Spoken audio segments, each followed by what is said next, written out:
Welcome back to CBS News 24/7. The U.S. is targeting the so-called shadow fleet of ships that the government says illegally transports oil from sanctioned nations like Russia, Iran, and Venezuela. Now, this comes after U.S. forces captured the country's leader, Nicolas Maduro, last weekend. Now, overnight, the U.S. carried out seizures of 2 oil tank vessels.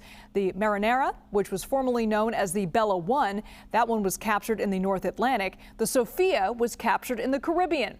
U.S. officials say the ships operated in violation of an embargo on Venezuela. Let's bring in CBS News national security producer James LaPorta. James, thank you so much for being with us. What more can you tell us about these seizures? That's right. So it was a busy day for the U.S. military. We had 2 different seizures of 2 different ships.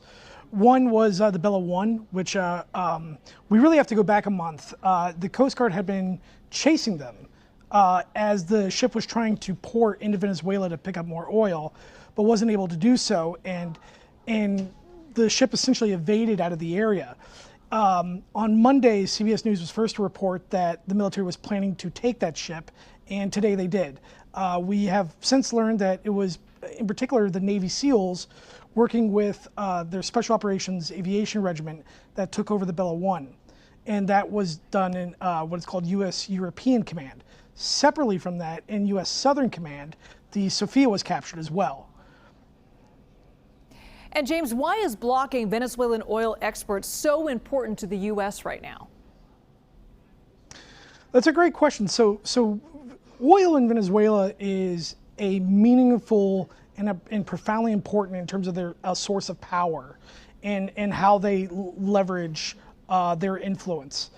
And essentially, by cutting off and blocking their oil exports, it really does 3 things.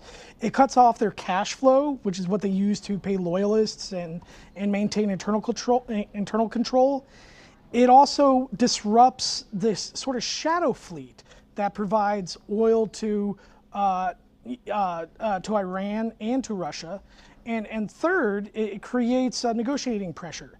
So now the Trump administration can use the seizure of this oil to perhaps gain some sort of secessions from the Venezuelan government. So that's really what it does.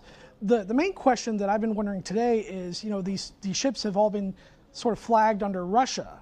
And as many people know, U.S. and Russia and Ukraine, or particularly U.S. and Russia, are trying to negotiate an end to the Russia-Ukraine war.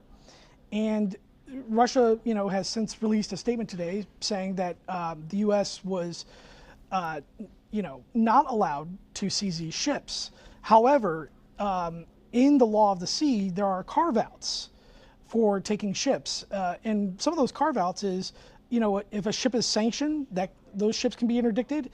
If a ship is involved in narco trafficking, those ships can be interdicted as well. So there's really what's going to be interesting in the next couple of days is will there be any sort of fallout, and will this heighten tensions between the U.S. and Russia, particularly as they try to negotiate an end to the Ukraine war? James LaPorta, thank you so much.